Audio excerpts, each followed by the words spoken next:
Assalamualaikum warahmatullahi wabarakatuh. Waalaikumsalam warahmatullahi wabarakatuh. Alhamdulillahirabbil alamin wassalatu wassalamu ala asyrafil anbiya'i wal mursalin sayyidina wa maulana Muhammad. Amma ba'du. Yang pertama-tama dan yang paling utama, marilah kita panjatkan puji serta syukur kita kehadirat Allah Subhanahu wa taala yang telah memberikan kita bermacam-macam nikmat, dari mulai nikmat yang terkecil hingga nikmat yang terbesar. Dari mulai nikmat iman, nikmat sehat sehingga kita masih bisa melaksanakan salat tarawih berjamaah. Yang saya hormati Mudirul Ma'had Pondok Pesantren Riyadhul Muhibbin Al-Mukarram Al-Muhtaram Fadilatul Ustadz Sahlan Al-Banjari. Matanallahu fi tuli hayati. Semoga beliau dilancarkan rezekinya. Amin. Dilancarkan rezekinya, disehatkan badannya. Amin. Dijadikan anak-anak beliau anak-anak yang soleh dan soleha. Amin.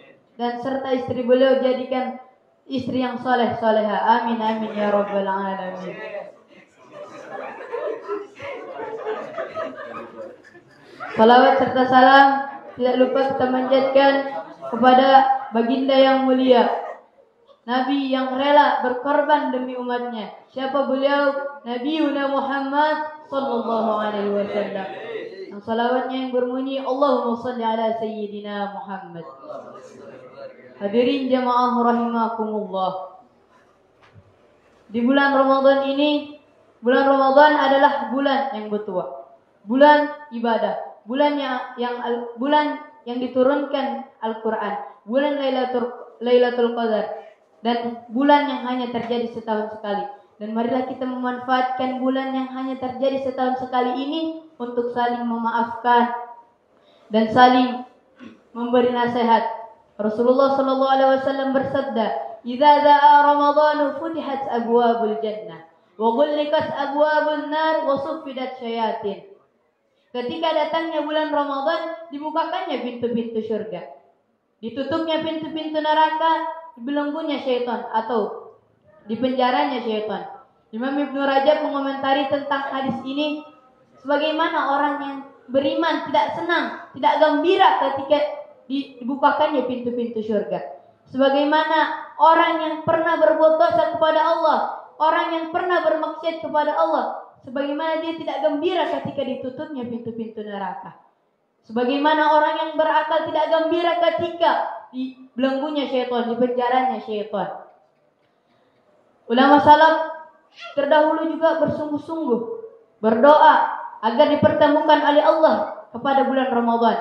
Dan salah satu dipertemukan di bulan Ramadan adalah salah satu nikmat yang sangat besar yang dianugerahi, ditaufiki oleh Allah Subhanahu wa taala. Para ulama salaf terdahulu juga berdoa 6 bulan sebelum datangnya bulan Ramadan agar mereka dipertemukan kepada bulan Ramadan.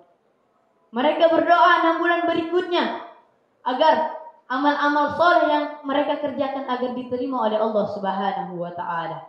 Hadirin jamaah rahimakumullah. Maka kita seorang muslim harus bisa mengikuti teladan para ulama salaf kita terdahulu, agar bisa mengikuti sifat-sifat mereka, agar bisa menyambut bulan Ramadan dengan baik, mendulang pahala yang baik, agar kita bisa menikmati hasilnya di akhirat kelak, agar kita bisa bergembira bertemu Allah Subhanahu wa taala. Hadirin jamaah rahimakumullah. Di bulan Ramadan ini juga kita diperintahkan oleh Allah Subhanahu wa taala, diwajibkan oleh Allah Subhanahu wa taala untuk berpuasa. Sebagaimana firman Allah, "Ya ayyuhalladzina amanu kutiba 'alaikumussyam kama kutiba 'alal ladzina min qablikum la'allakum tattaqun." Wahai orang-orang yang beriman, berpuasalah kalian sebagaimana orang yang sebelum kalian, agar kalian bisa bertakwa. Allah memerintahkan kita untuk berpuasa, untuk bertakwa.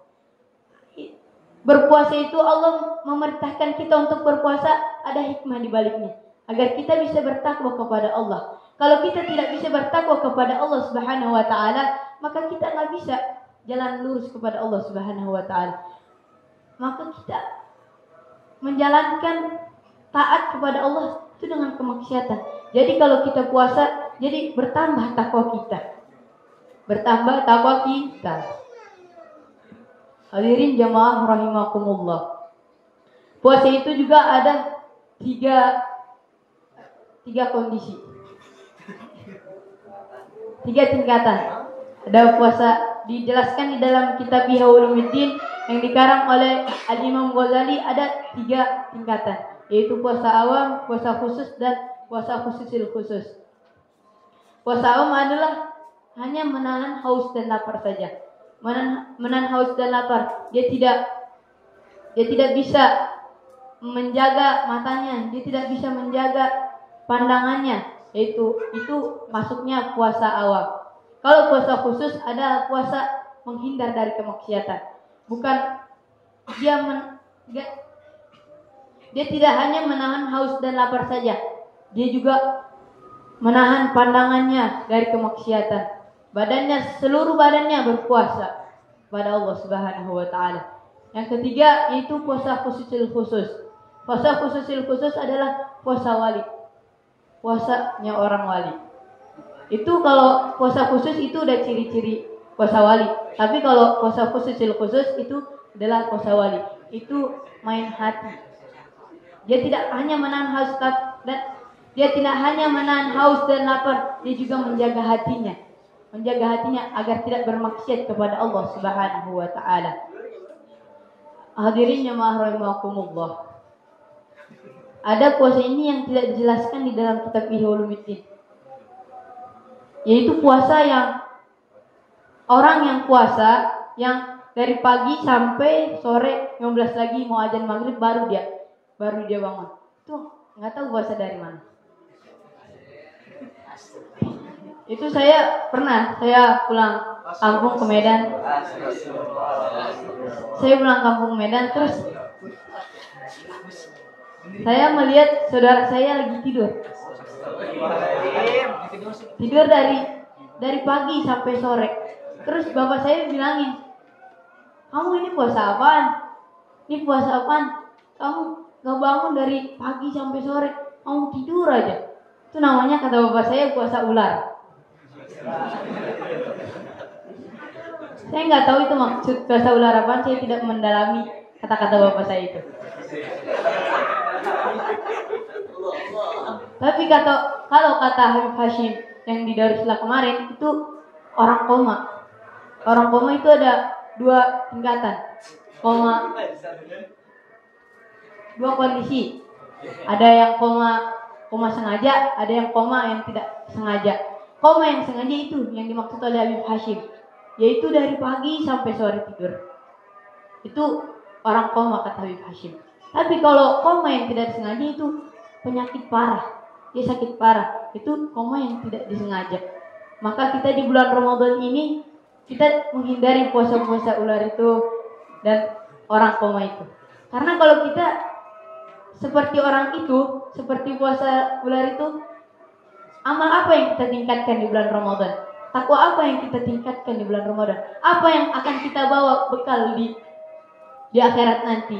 Tidak ada kalau kita seperti itu saja.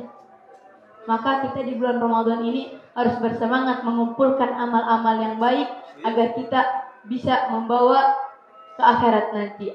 Bisa bertemu Allah, bergembira, senang, dan tentram.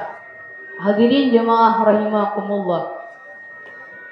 Segini saja yang dapat saya sampaikan. Apabila ada kata-kata yang salah, mohon dimaafkan. Apabila ada kata-kata yang benar, itu datangnya dari Allah.